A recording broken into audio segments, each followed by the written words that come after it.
ng lantaran sa pag-criticize sa kaabusuhan at katarantaduhan ng gobyerno ni Marcos at Romualdez ang mga naturang senador like Senator Bongo na alam natin na mayroon pong pending warrant of arrest issued by the ICC dahil nga sinabi na ng mga utosang asong attack dog ng ICC sa Pilipinas, itong si Cristina Conte na abogado ng CPP, NPA, NDF at itong si Trillanes na sheriff ng ICC na siya lang nakakaalam na sheriff pala siya ng ICC sa Pilipinas. They're already mentioning the names of Senator Bongo.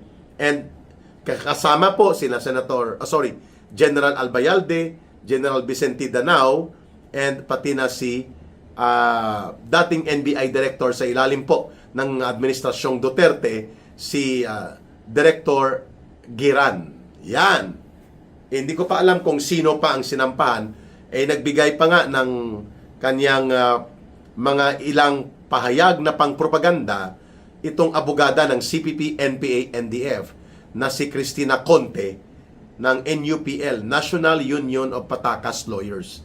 Tagapagpatakas ng NPA kasing grupo na yan, na pwede daw isampa pa ang kaso ng pagkakasangkot sa extrajudicial killings ni Vice President Sara Duterte sa ICC.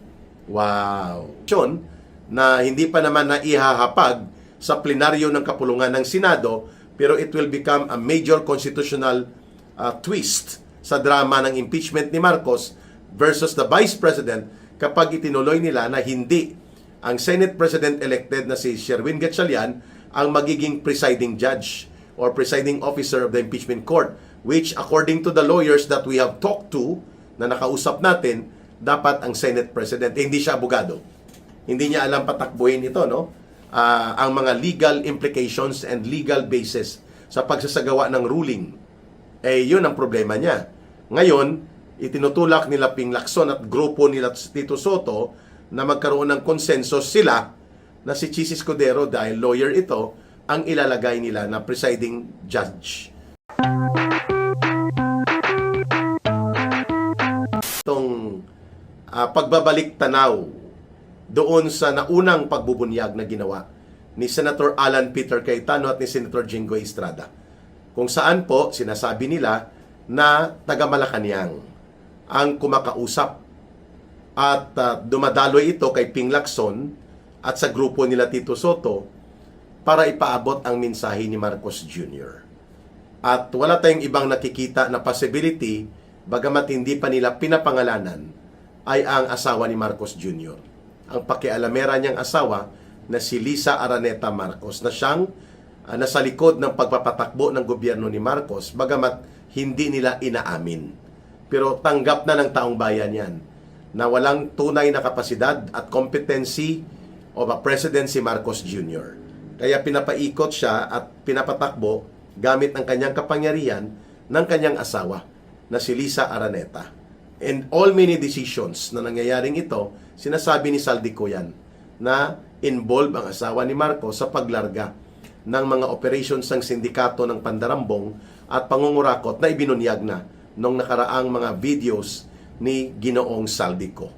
Ngayon, binabanggit ni Senator Jinggoy Estrada at ni Senator Alan Peter Cayetano na ginamit na pang-blackmail ni Marcos at ng kanyang grupo, ng kanyang asawa, itong mga kaso na binubuo ni Boying Rimulya at ginagamit bilang panglatigo o panghataw sakaling hindi mapipilit sa panunuhol at mga panggugulang ang mga senador na naninindigan kontra sa interes ni Marcos at nila Romualdez sa kanilang mga pananagutan sa flood control na kanilang pinangunahan para ang buong budget, lalo na ang program appropriations at maraming insertions, ay makurakot sa buong gobyerno in the last at least 3 budget cycles na nangyari na pinipirmahan at ipinapatupad din ni Marcos.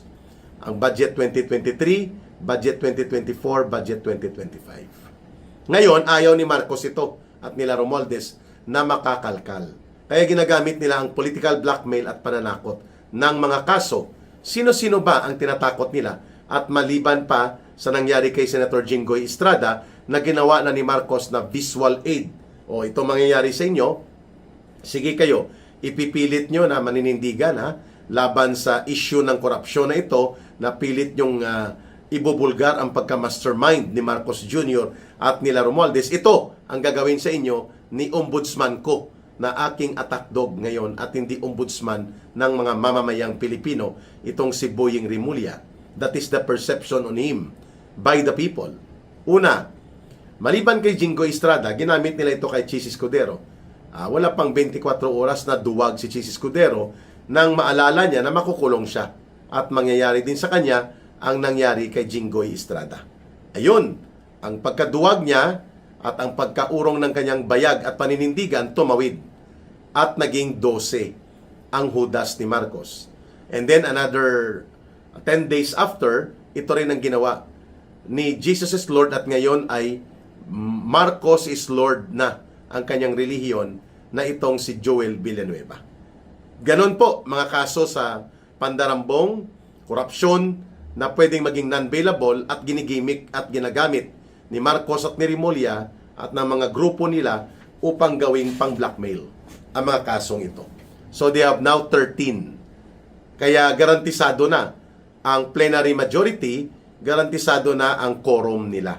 May 13 na Hindi mo na mako-question ito ang legalidad ng kanilang pagtitipon kung papaano nila dudurugin ang Senado para magamit sa interes ni Marcos at nila Romualdez na manatili ang bulok at nangungurakot at magnanakaw na klase ng gobyerno. So ngayon, maliban kay Senator Jinggoy Estrada, kay Chis Duwag Escudero at kay Joel Duwag Marcos is Lord movement, ang kanyang relihiyon ngayon, dyan sa loob ng 13 Judas na grupo nila, ay mayroon pa pong mga senador na tinatakot din sa kaso. Halimbawa, sa bahagi po ng magkakapatid na Mark and Camille Villar, ang pending na mga kaso na isasampa o na isampa na, I'm not yet confirmed with the information tungkol sa Securities and Exchange Commission sa corporate fraud or mga pagninegosyo na mayroong nilabag sa corporation code na nakatakda sa Pilipinas sa ilalim po ng pagpapatupad ng Securities and Exchange Commission. Kontrolado din po yan ni Marcos. So kung ang kanilang business empire na ang tinatarget ni Marcos at ito na ang nais niyang durugin at buwagin, malaki po ang posibilidad na mag-cave in o malugmok din ang paninindigan ng magkakapatid na Mark and Camille Villar at pwedeng tumawid din ito papunta sa grupo ngayon ng 13 Judas. So balik 15 sila mga kababayan. Most likely. At isa din po sa sinisilip ngayon, tanggalin sa Senado ang presensya ni Senator Marcoleta sapagkat sinampahan din po siya ng kaso na plunder at kasama si former Congressman Mike Defensor upang sila ay mapatahimik. And remember, sa ating justice system, pag non-bailable, pag serious heinous crimes like plunder, mga ganyan, rape, murder, arson, terrorism, at mga kaparehong mga kidnap or ransom, mga kababayan, ay non-bailable kaagad. So kahit hindi pa proven ang kaso, hindi ka pa na-establish na guilty, while on trial, hanggat ito ay hindi pa natatapos, nakakulong ka. So parang pinarusahan ka na rin po mga kababayan. Dapat hindi, dapat ang pagpaparusa doon sa conviction. Kaya nga natatakot sila kasi kung bailable lang sana na pwede ka magpiyansa sa kaso sa plunder, siguro hindi naman magpapakulong o hindi naman tatawid itong magiging duwag na desisyon ni Chis Escudero at ni Joel Villanueva at ng iba pa mga senador, Mantakin mo ang nangyari kay Senator Jinggoy Estrada. Hindi ka nga convicted, wala ka pang final decision on the court, pero habang walang piyansa na pinapayagan ang korte, hindi ka makakalabas. So kung the case will run 3 to 4 years or 5 years, di 5 taon ka makukulong.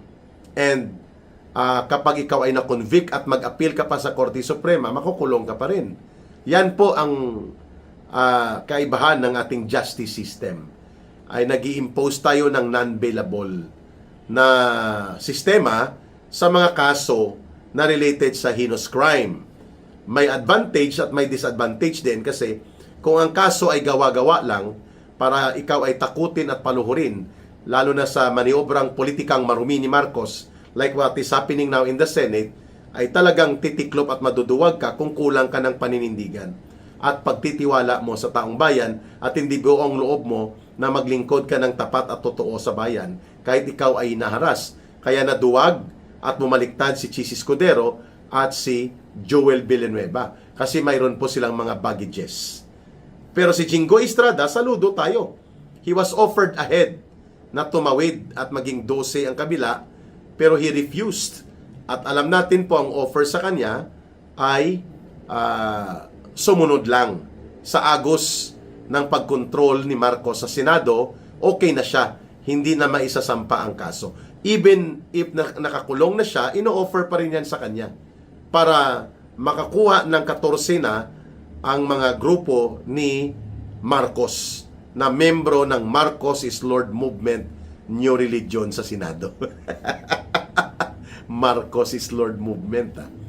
So, maliban kay Escudero, Duwag at Joel Villanueva, urong ang bayag na tumawid na sa grupo ng tinatawag ngayon na Trisi Judas, ay tinatakot din ang magkakapatid na Villar na tumawid na para matulog na lang at mawala na parang bula at makalimutan na lang ang kaso ng corporation code violations ng pamilya nila na makakaapekto sa kanilang business empire. At ngayon, ganon din po ang ginagawa kay Senator Marcoleta on a different direction sapagkat alam nila na hindi titiklop si Rodante Marcoleta at hindi siya tatalikod sa kanyang pagiging crusader kagaya ni Senator Alan Peter Cayetano. Mukhang tutuluyan siya ng non-bailable case na naman at gawa-gawa na naman ni Boying Rimulya sa utos siyempre ng kanyang amo na si Marcos Jr.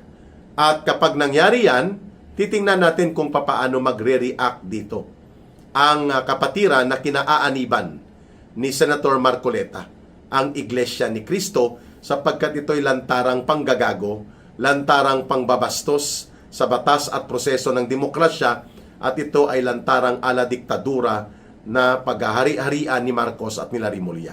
Kapag ipinakulong pa rin nila si Senator Marcoleta na hindi naman sa kasong nagnakaw, kundi campaign fund donation, at naklaro yan sa COMELEC na wala siyang nilabag na Omnibus Election Code provision.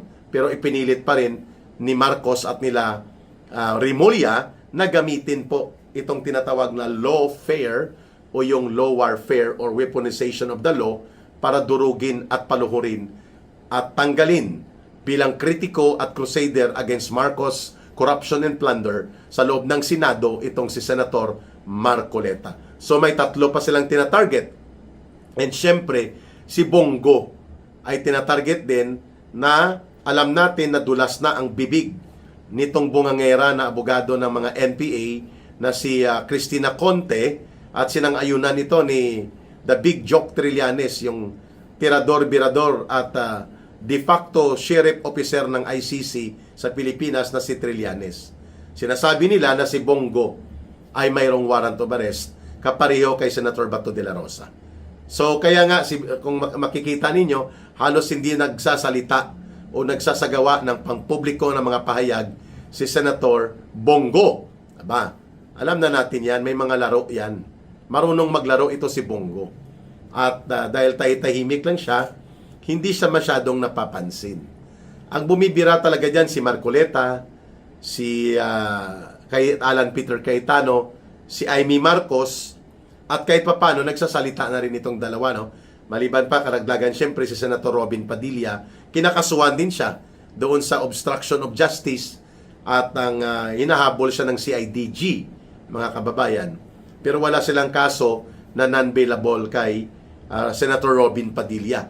No? Baka bawiin pa ni Marcos ang granted na absolute pardon kay Robin Padilla at nang sa ganon ay mawawalan siya ng karapatan na maboto o bumoto. No? Granted ng absolute pardon, restored ang lahat ng karapatan ni Senator Robin Padilla, kaya siya naging senador, granted by former President Rodrigo Duterte. It is part ng executive authority ng presidente. Aba, baka bawiin pa ni Marcos ito at gagamitan ng kung anong-anong mga dahilan na magkaroon ng legal basis kunwari para i-revoke at pawalang bisa, no, ang absolute pardon granted through executive clemency power of the President in favor of Senator Robin Padilla nang siya ay senador pa. Nang si Pangulong Duterte pa ang presidente.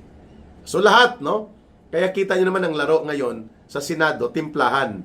Ang nagtitimpla dyan si Bongo. Ang magkapatid na Villar, tahimik, timpla-timpla lang. Kaya nga may mga bagahe kasi na pwedeng butasin upang ihataw sa kanila. Ang all-out si Senator Alan Peter Cayetano, si Senator Marcoleta, si Senator Robin Padilla, at pati po si Senator Pia Cayetano and Senator Amy Marcos and Senator Loren Legarda.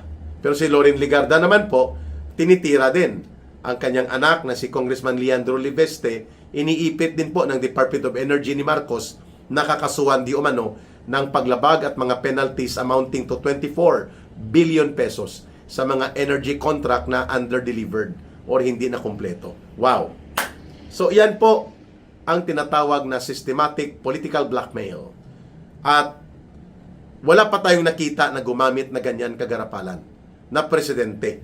Siyempre, yung tatay ni Marcos Jr., yung tatay niya na si Ferdinand Marcos Sr., grabe din po ang panunupil noon. Lantaran din.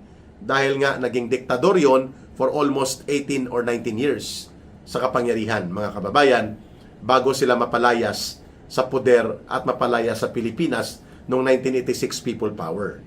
Pero itong kay Marcos, in the modern times, 50 years or more ago, ngayon lang tayo muli nakakita ng ganitong uri ng law warfare.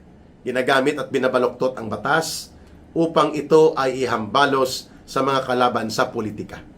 And we are not going to be surprised kapag tumahimik at pwedeng hindi na mag-participate ng lantaran sa pag-criticize sa kaabusuhan at katarantaduhan ng gobyerno ni Marcos at Romualdez ang mga naturang senador like Senator Bongo, na alam natin na mayroon pong pending warrant of arrest issued by the ICC dahil nga sinabi na ng mga utosang asong attack dog ng ICC sa Pilipinas, itong si Cristina Conte na abogado ng CPP, NPA, NDF, at itong si Trillanes na sheriff ng ICC, na siya lang nakakaalam na sheriff pala siya ng ICC sa Pilipinas. They're already mentioning the names of Senator Bongo.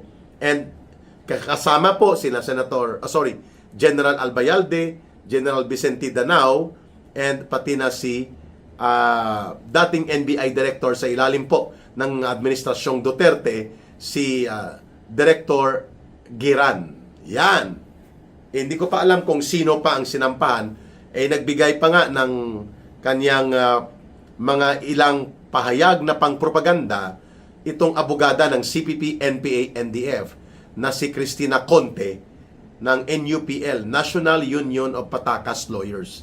Tagapagpatakas ng NPA kasing grupo na yan, na pwede daw isampa pa ang kaso ng pagkakasangkot sa extrajudicial killings ni Vice President Sara Duterte sa ICC.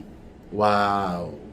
So, ganyan po ang mga taktika ngayon ni Marcos. Kasabwat niya, hindi lamang po ang CPP, NPA, NDF na mga operatiba like itong NUPL, Bayan, at mga iba pang front organizations, pati mga party list, yung Makabayad Kamatayan Bloc sa Kongreso, at ang kanilang mga grupo.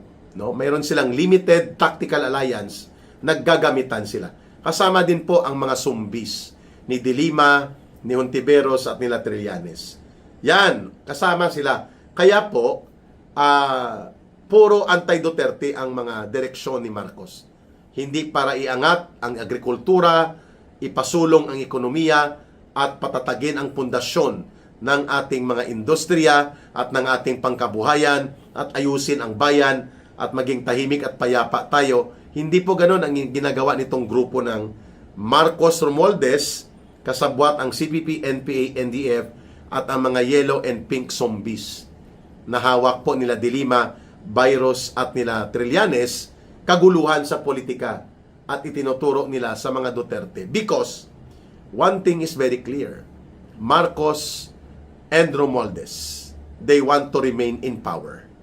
And for as long as there is no apparent political candidate or political figure na gagamitin nila that will be able to surmount ang isang malakas na figure from the opposition side sa pagkatao ni Vice President Sara Duterte, mananatili po ang mga pang-blackmail political, pangbabaluktot sa batas, at mga ala diktadura na style ni Marcos Jr.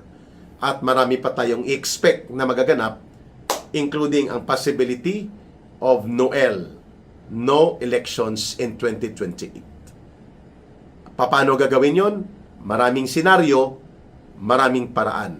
Alam natin kung gaano kagarapal at kabalasubas ang kakayanang pwedeng gawin ng tinatawag na the evil regime, the evil government of Marcos and Romualdez.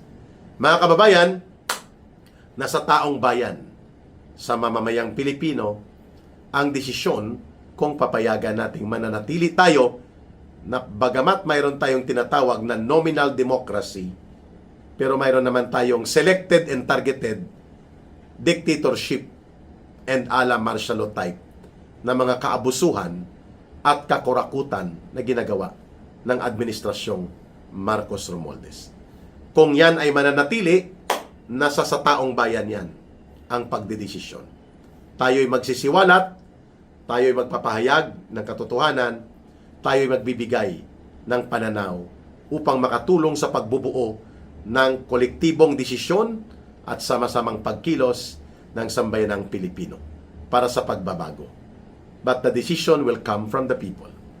Nabuo na po ng diktadura ni Marcos. Diktadura talaga. What would we call? Paano ba natin tatawagin ang ginagawa ni Marcos Jr. na lantaran at garapalan na pagkokontrol at pagdidikta sa halos lahat ng mga ahensya o co-equal branch of government niya, lalo na sa Kongreso. Ang nangyari kahapon sa Senado po ay naging diktadura ng Malacanang ni Marcos. Sapagkat expected naman natin na itong duwag na si Joel Villanueva at inuna pa ang kanyang kapakanan, pansarili at ang kanyang comfort and convenience, hindi naman natin siya pwedeng pigilan, pero pwede natin siyang punahin. No? Kaya nga ang tawag sa kanya ngayon, hindi na siya leader ng grupo na Jesus is Lord movement, kundi Marcos is Lord movement na. So si Marcos is Lord movement ngayon, yan na ang bagong relihiyon ng 13 Judas na mga senador. Na alam natin kung bakit sila nagbuo ng bagong 13. Sapagkat una ay kailangan makuha at makontrol ang liderato sa Senado na may minimum 13 senators na makokontrol at madidiktahan ni Marcos para magiging valid ang eleksyon. Yan po, no? Ang eleksyon sa kanilang mga officers. Senate President pro tempore, at yung iba pang mga posisyon sa komitiba. So they need 13. Alam po ng mga kulukoy na 13 Judas ni senador, na mga senador ni Marcos that 12 is not 13. And 12 does not have a constitution of quorum, and 12 does not have the value and the legality of a majority number, which is 13 as required by the Constitution sa mga senador. 13 dapat. Kaya kahapon ay binuo na ni Marcos ang 13 Judas. At ang kanilang relihiyon ngayon ay MIL na, hindi na GIL, no? Kasama na nila si Joel Villanueva. At ano nang pangalan ng kanilang relihiyon? Marcos is Lord Movement.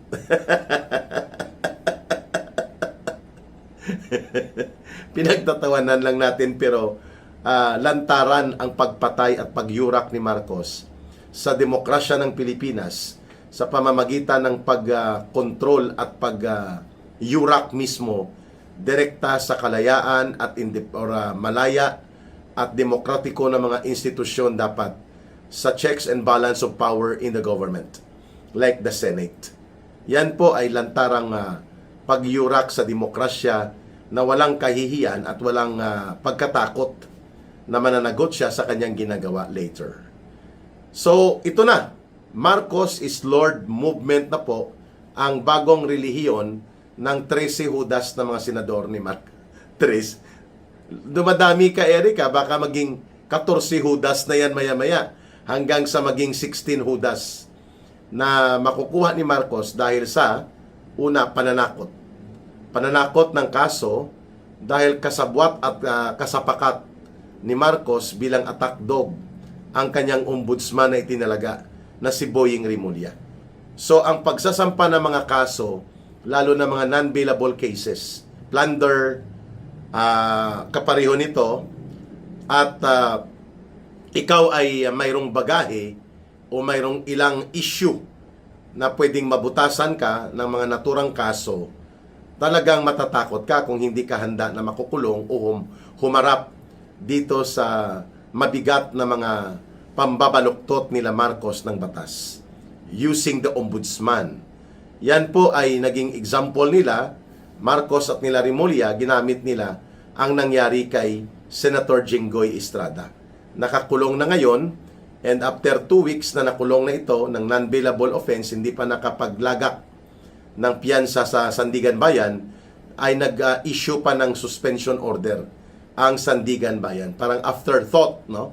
Kasi yan po ay preventive suspension, which is procedural sa mga may mabibigat na kaso ng graft and corruption or plunder na kinakaharap na isang public official if aktibo pa siya sa kanyang panunungkulan. Pero 2 weeks makalipas na naikulong na nila Marcos at nila Rimulya, si Senator Jinggoy Estrada, ayun, nagpalabas pa ng suspension order ang Sandigan Bayan. At yan po ang ikinaduwag. Yan po ang ikinaurong ng bayag, kung mayroon man silang bayag, itong si Chis Escudero at si Joel Villanueva. Kaya nabuo ang 13 hudas. Kasi kung nananatili silang dalawa, si Escudero at si Joel Villanueva, 11 pa rin sila. Kahit wala na si Senator Jinggoy Estrada at wala na rin si Senator Bato de la Rosa, pansamantala. Bagamat hindi pa nababakante ang kanilang opisina o ang kanilang panunungkulan bilang mga senador. Hindi po sila expelled from the Senate, and they are not also resigning from the Senate, or they are convicted with finality. Wala pa nga eh. Sila ay iniipit pa lang sa kulungan at tinahabol pa lang ng kaso, ay hindi po may tuturing na permanent vacancy ang nangyari po sa pagkakaroon ng physical limitation ngayon to personally and physically attend the plenary session and the activities of the Senate ni Senator Jinggoy Estrada at ni Senator Bato de la Rosa.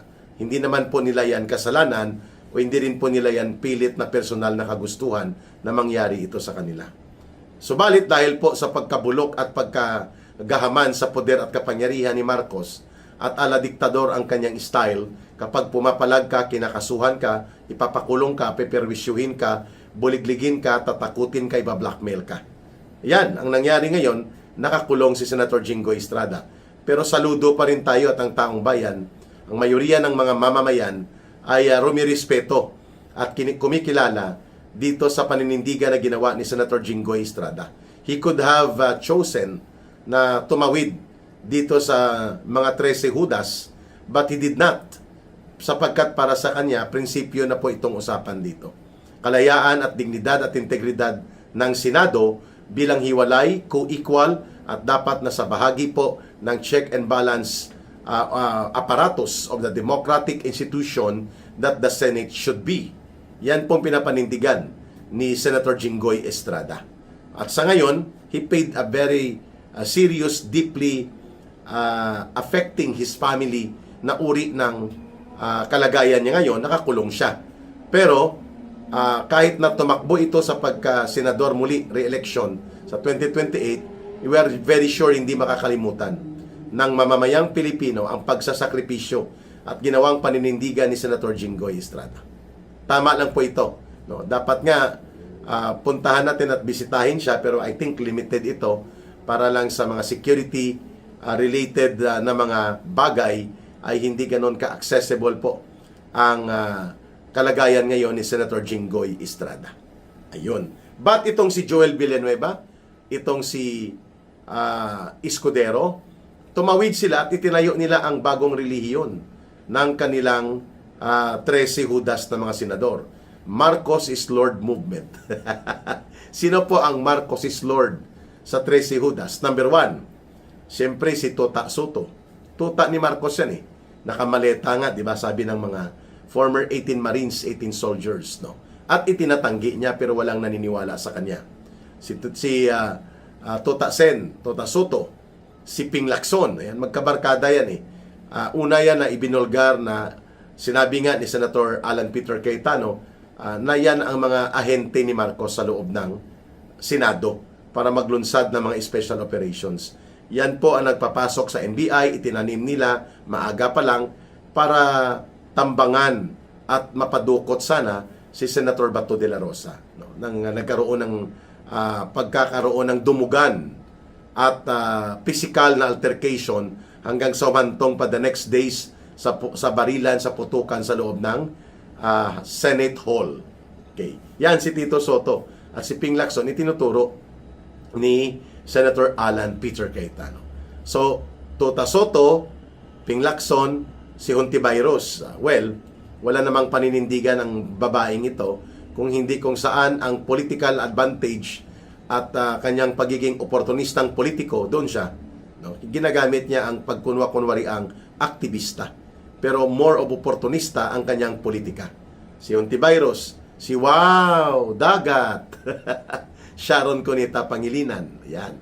Si Bam Aquino, na malamang ang kanyang tiyuhin na si Ninoy Aquino ay nandidiri siguro sa kanya kung buhay pa ito dahil ito ngayon ay himod talampakan. Halik sa talampakan ni Marcos Jr., itong si Bam Aquino. So sino pa? Ang magkapatid na Erwin at Rapi Tulfo. Yan, mga bendalo at mga manggagamit sa taong bayan yan sapagkat ang popularidad nila ginagamit nila as bihikulo sa kanilang kasikatan para makapasok sa Senado. At alam natin, hindi naman interes ng mga mamamayan ang pinapanindigan nila. At nasama pa nga ito sa maraming iskandalo, including ang mga maleta. So magkapatid na Rapi at Erwin Tulfo. Nandyan din po si Mig Subiri, na alam naman po natin ay isa din sa linyada ng oportunistang politiko na akala niya makakabawi din siya kapag dito siya sumama kay Marcos. No? Pero isinipa ito ni Marcos noon at nila Lisa Araneta at pinalitan siya kay Chis Kilay Escudero. So magkakasama na sila ngayon dyan. Ano? Si Joel Villanueva, si Chis Escudero, si Lito Lapid. Yan, magkakasama. Si JB Ejercito. Sila po. Yan ang mga tinatawag na 13 hudas. At nang magsesyon sila kahapon, ang una nilang ginawa ay ibuo kaagad ang kanilang relihiyon. Marcos is Lord Movement. Ayos! So, kidding aside and getting into serious matter in our discussion sa balitang talakayan na ito, malinaw po na nakokontrol na ni Marcos at nadidiktahan, nahahawakan sa ilong itong si Sherwin Gatchalian and the rest ng 13 hudas ni Marcos or tinatawag na mga Marcos is Lord Senators. Mas kumpleto, maganda pala, no? Si Sherwin Gatchalian po ay dapat maimbestigahan ito according to the revelations made by former Ambassador Roberto Tiglao and public records naman ito dahil sa pandaraya at anomalya na binenta nila ang palugi nilang bangko na Express Savings Bank Incorporated sa Local Water Utilities Administration at mukhang nagkaroon ng pakikipagsabwatan. Pero hindi siya nasampahan ng kaso. Ang nasampahan ng kaso, yung grupo lang nila, Butch Pichay, dating Congressman Butch Pichay. At nalugi ang gobyerno ng equivalent amount to 1.4 billion pesos at the current market rate right now. Tahimik lang si Gatchalian. Yung kanilang reclamation project, yung lupain na pinoposisyonan nila at ngayon ay may malaking issue na nakapailalim po sa review ng Office of the President. More than 300 hectares din ito. Marami pong kinasasangkutan ng mga anomalya itong si Sherwin Gatchalian, ang pamilya niya. According to public reports na nakukuha natin online o pati doon sa destructive mining sa Romblon, mga kababayan. Well, kaya nga hindi na siya makakapalag. Yan ang gusto ni Marcos. Yung may mga bagahe, halimbawa, itong si Senator Joel Villanueva, itinuro po ito nila Engineer Henry Alcantara ng Bulacan Engineering District na tumanggap cash delivery ng 350 million pesos or something around 360 million pesos. Similarly, itinuro din po ni Yusek Bernardo ng DPWH noon sa kanyang mga testimonya si Chis Escudero. Kaya itong mga butas nila at mga bagahe, baggage nila ay nagagamit nila Marcos at nila Lisa Araneta at nila Boying Rimulya na upang sila ay hawakan sa liig at lagyan ng tali sa ilong. Kaya ito na, sila na ngayon ang bumubuo ng Marcos is Lord movement ng 13 Judas na mga senador sa loob ng Senado.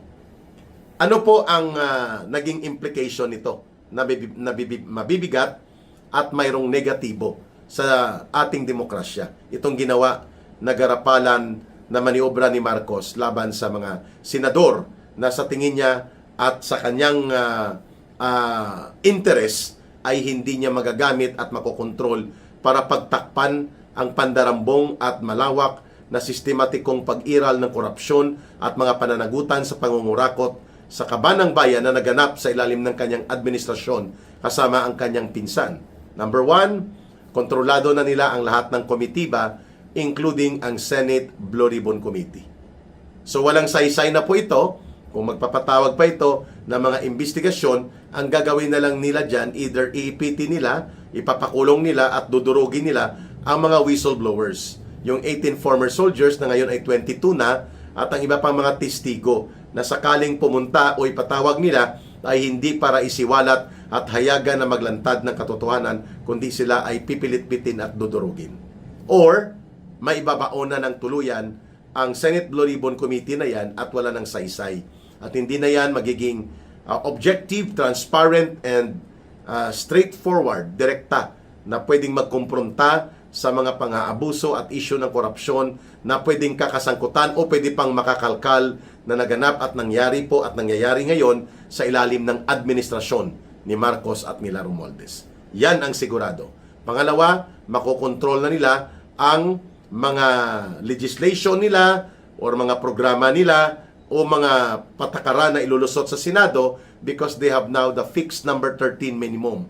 May quorum sila palagi at mayroon din silang majority. Even if itong siyam na natitira po na mga magigiting na senador led by Senator Alan Peter Cayetano, Senator Loren Ligarda, Senator Pia Cayetano, Senator Camille Villar, Senator Mark Villar, si Senator Robin Padilla, Senator Bongo, Senator Marcoleta, even if Senator Amy Marcos pa, kahit sila po ay siyam na lang, mga kababayan, even if they do not attend the session or the plenary, mangyayari pa rin po makukuha ni Marcos ang gusto niya. 13 kasi ang numero niya, mayroong quorum yan pag nag-session, mayroon din po silang majority pag nagbutuhan. Klaro na po. So ang pangatlo, pwede na madidiktahan at pwede nang balahurahin at gawing balasubas at tarantado ang mga proseso sa impeachment court sapagkat pwede nang papayagan ang gimmick nito ng mga alipores at birador ni Marcos at Romualdez na mga House panel prosecutors. So pwede na nilang palulusutin ang ala kangaroo court style na pagdurog kay Sara Duterte bagamat they may not have yet the 16 votes of the senators. 13 lang ang hudas na hawak ni Marcos ngayon bilang baraha niya sa ilalim ng Marcos is Lord movement ng senador niya. Hindi makaget over. Marcos is Lord movement. ang bagong relihiyon ng 13 Judas ng mga senador.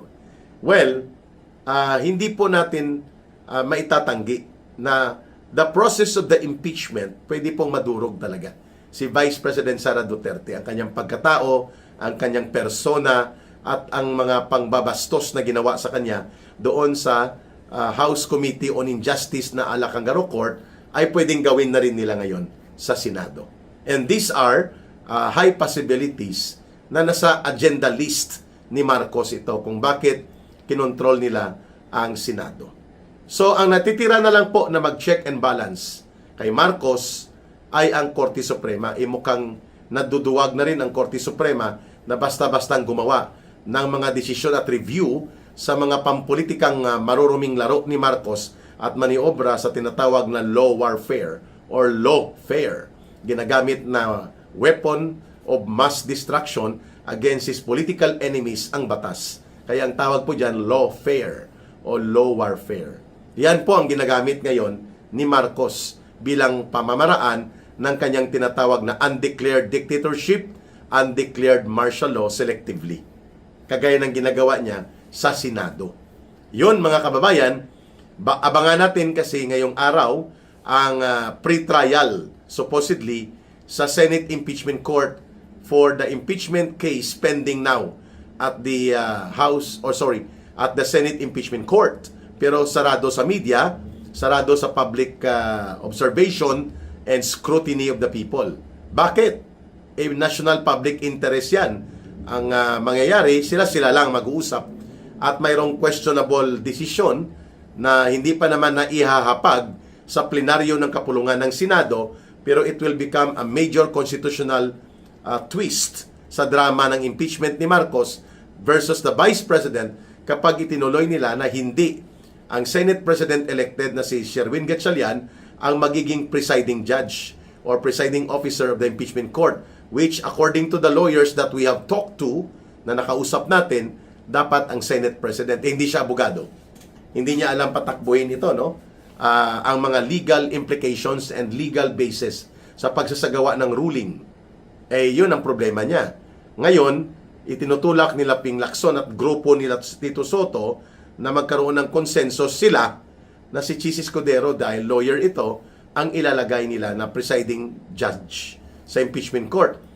According to some lawyers na nakakausap na natin, that is unconstitutional. It can create ang tinatawag na void ab initio. From the very beginning, mali at wala sa batayang legal at konstitusyonal ang pag-preside ni Chis Escudero because hindi siya Senate President. Wow! Ayos! Marami tayong aabangan ng mga drama and twist and plot dito sa pagkakaroon ngayon ng pagkalugmok ng isa sa haligisan na ng ating demokratikong institusyon, ang Senado. Abangan po natin anong mangyayari sa Senate pre-trial at saan patutungo ito ang Marcos-instigated new kudita at naging 13 Judas na ang senador na babahagi ngayon sa binuo nilang kulto na Marcos is Lord movement sa Senado. Pero ang taong bayan patuloy na nagmamatyag, patuloy na nagbubuo ng pananaw at nabubuo rin ang paninindigan ng mga taong bayan. In a matter of time, makikita natin kung ano ang magiging desisyon ng sambayanang Pilipino. Dito sa garapalan na pangbabastos, pagyurak at pangbabalahura ni Marcos Jr. at ng kanyang grupo, ang kanyang administrasyon sa ating mga demokratikong institusyon na lantaran at garapalan niyang ginagawa.